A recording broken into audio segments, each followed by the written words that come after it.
Minasan, konnichiwa. Kyo no episodo ha Nihongo ni narimasu. Non, je déconne, c'est pas parce que j'ai regardé Naruto 40 000 fois que je parle forcément japonais.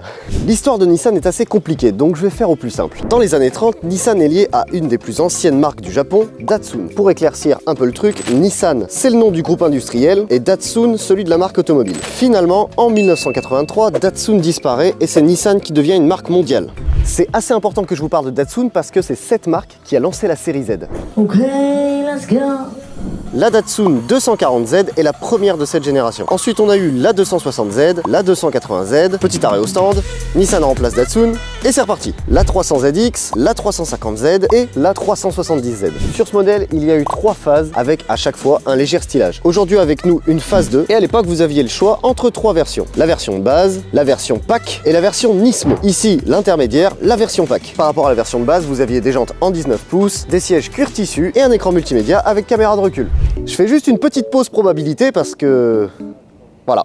C'était pas du tout prévu, la personne est passée par pur hasard et c'est vraiment improbable qu'une autre 370Z se pointe pendant le tournage. Et ce qui est cool, c'est que c'est une phase 1, donc ça veut dire qu'on peut vraiment voir la différence des pare-chocs entre les deux. Donc ici la phase 1, ici la phase 2. Il m'a dit je peux aller la laver si tu veux, je lui dis non, moi je veux montrer que les voitures elles roulent ici. Par contre ces petites jantes là sont bien vénères hein. Putain, quand j'ai ouvert le capot tout à l'heure, je me suis fait avoir ce que j'ai fait. Bon c'est bon, il y a des vérins. C'est pas de vérins. Bienvenue chez Nissan. Alors mes vroomers, vous voyez tous ce que c'est une Nissan Skyline. Ok, petit exemple parmi tant d'autres.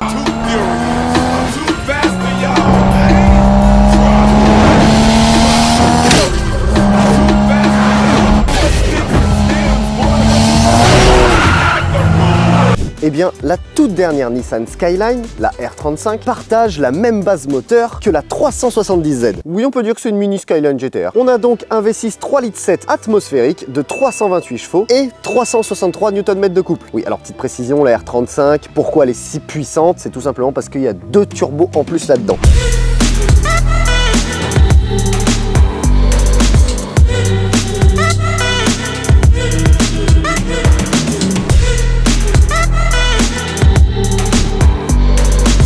Bonne journée. Ouais, au plaisir.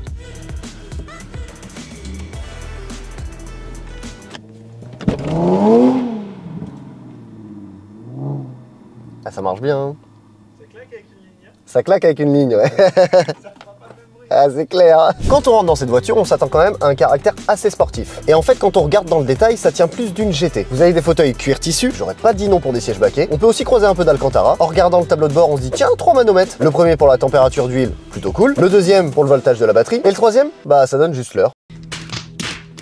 Ah, ça aurait été quand même cool de mettre une info supplémentaire ici. Sur le moteur, vous avez une barre anti-rapprochement. Et en plus, derrière les sièges, une grosse barre de renfort qui va permettre de bien rigidifier la caisse. À l'époque, vous aviez également une boîte auto 7 rapports en option. Mais bon, et ça n'engage que moi. Mais ça serait pas très fun d'avoir ça sur ce genre de voiture. Donc ici, une boîte méca, 6 rapports. Ah oui, il y a aussi ce petit bouton. Et vous savez quoi? On va faire plus simple. Je vais vous l'expliquer sur la route. Je pense que pour exprimer un peu tout le potentiel de ce moteur, faut prendre une portion d'autoroute. Et c'est exactement ce qu'on va faire. Et let's go.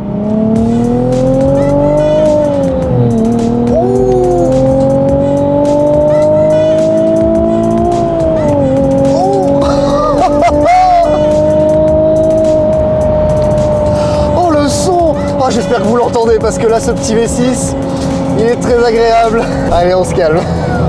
Prochaine sortie gendarmerie. Oui. Oh là là, et ce moteur il a une reprise.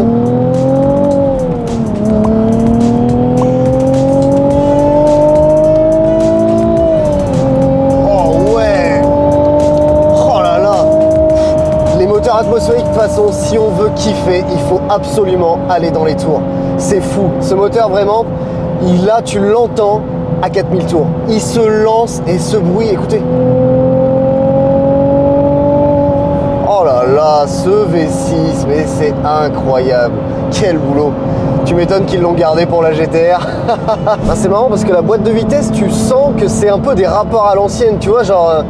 elle commence à dater entre guillemets et tu sens que ça faut que tu y ailles un petit peu, tu vois, genre elle est là en mode tant que je suis pas chaud mon gars, va falloir que tu tapes un peu dedans. Mais c'est hyper agréable. Attention, allez, on pète une petite 4. Ah bah justement, En parlant d'à-coups, je vais vous parler de quelque chose d'assez intéressant sur cette voiture. Le Synchro Rev Control. Son rôle est de remplacer le talon pointe. Je vais vous expliquer simplement ce qu'est un talon pointe. C'est une technique de pilotage qui consiste à freiner et rétrograder sans à-coups, ce qui évite le blocage de la boîte de vitesse. Je vais vous montrer, c'est plus parlant. Là, je suis en 5e. Regardez, je mets la 4. Vous avez vu? Ça fait un à-coup. Le talon pointe est normalement ici pour corriger cela. Il faut que vous gardiez le talon de votre pied droit sur l'accélérateur et la pointe de votre pied droit sur le frein. Et ça vous permet de donner un coup sec sur l'accélérateur en même temps que vous rétrogradez.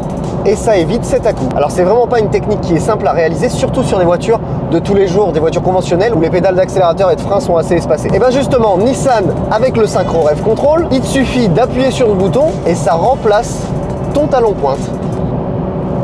C'est plutôt bien pensé en vrai. Hein. Du coup, je vais l'activer pour que vous voyez ce que ça fait. Hop, c'est activé. Donc regardez, je suis à la même vitesse que tout à l'heure. En 5e, je vais passer en 4. Attention, 4. Ça n'a pas fait d'un coup. C'est vraiment trop bien fait. Non mais Nissan, trop fort. Incroyable. Pour ceux qui galèrent à faire du talon pointe, bah voilà, Nissan, ils ont réglé le problème. Conclusion, écoutons encore une dernière fois ce petit V6. Ça déboîte.